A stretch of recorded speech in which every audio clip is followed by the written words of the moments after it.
9/11. Something to let soak in. We've got Ron Hopper on the phone right now. He's the Assistant Special Agent in Charge, FBI in Orlando, and he joins us now. Agent Hopper, are you there?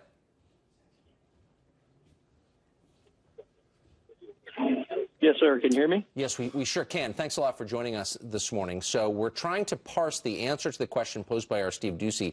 Did the suspect have ties to Islamic terror? And the direct answer he got at that press conference that you were at was yes, we do have suggestions that he was inclined in that direction, something to that effect. What can you tell us about that? Well, what I can tell you is the history that we know of this individual so far is that he may have made threats that he was tied to it. There's no definitive determination made at this point. Obviously, we're in the initial stages of the investigation, and we're running every lead to ground. I'm sorry, Agent Hopper, I think your phone went out for 1 sec. Just to be totally clear, he made threats that he had ties to what? There's allegations that the individual has made threats in the past to having ties to terrorist organizations. However, those have not been confirmed or vetted so far, as obviously we are in the initial stages of this investigation at this time. And Agent Hopper, that information coming to you from what? His computer, his cell phone, his social media, somebody who knows him, a family member? Where does that information come from, those allegations? Yeah, unfortunately, I can't divulge that information at this time because all these things are tied to the actual active investigation. So we're trying to be as clear and transparent as we can because we want the general public to feel as safe and secure as possible. But at this time, that's not something I can share. Are any of the witnesses that you spoke to inside, are they telling you that he made any threats specifically linked to radical Islamic ideology during the firefight? I can tell you that all of those interviews are actually ongoing right now, and to my knowledge, that hasn't been shared with me. But I can't say that it hasn't been because, as you can imagine, this is kind of a busy and hectic scene at this moment. Yes. Is there anything about this acknowledgement or this recognition, Agent, that he made threats in the past? I think you alluded to that it was in the past that he was a part of these organizations. How does that change or affect your investigation? Does it accelerate anything? Does it change where you look? What impact has that had on the work that you're doing? I will tell you that any investigation involving a mass shooting we treat very seriously, and we throw all of the FBI resources that we have. We bring each resource to bear on this particular type of incident, regardless of whether it is considered, quote unquote, a terrorist event.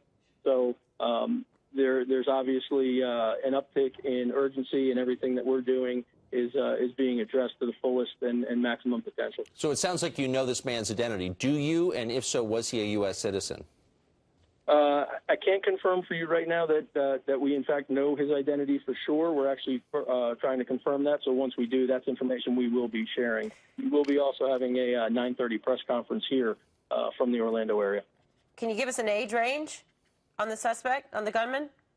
You know, it would be a very general age range, so it wouldn't be something that could be accurate that you would appreciate, unfortunately. Agent, do you have any more information about either the primary weapon used on the incident or the explosive device? There was reports early on of a vest or an IED.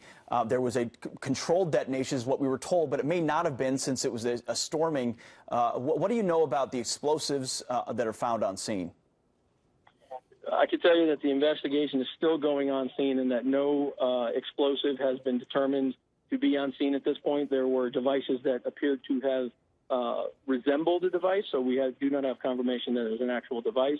A long gun rifle-type weapon was used in the assault, and again, the investigation is ongoing at this time. The scene is actually continues to be cleared, and obviously it will be for days combing through for various forms of evidence. But just a quick follow-up. As far as the device, was it a wearable device, or was it placed, or both? Are we talking about something that was targeting participants at the nightclub, or maybe first responders? What at least initially, what did it appear? Yeah, unfortunately, I can't comment on this time because the investigation is still ongoing. Can you tell us how many hostages there were and if any were killed? I don't have the official numbers, but I can tell you there was upwards of 300 people in the club when this incident took place, and I couldn't be more proud of the men and women of Orlando Police Department and the Orange County Sheriff's Office because their decisive action actually saved lives tonight when they rescued several hostages towards the end of the incident and standoff. Yeah, several being 30 rescued and saved, according to the press conference that we were just listening to. The hazardous device team was called in, SWAT team. During the hostage negotiation process, tell us how that played out. Who was talking with the gunman? Were they able to communicate with the gunman? How were they doing so? You know, I can't comment to that because I was busy devoting resources from the FBI to assist our state and local counterparts, so I can't answer that question for you. So can you confirm, however, that the FBI is, I mean, it was stated at the press conference, but actively in the lead, and this is now a federal investigation?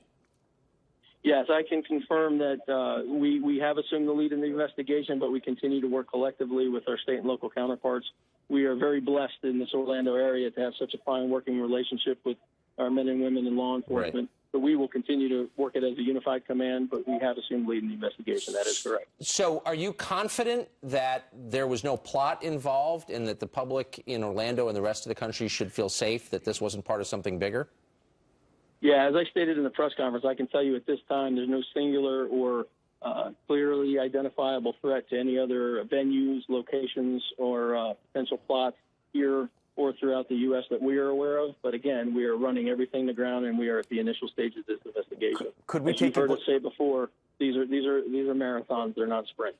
Could we take absolutely? Could we take implication from that you do believe that this person acted alone without extensive outside support?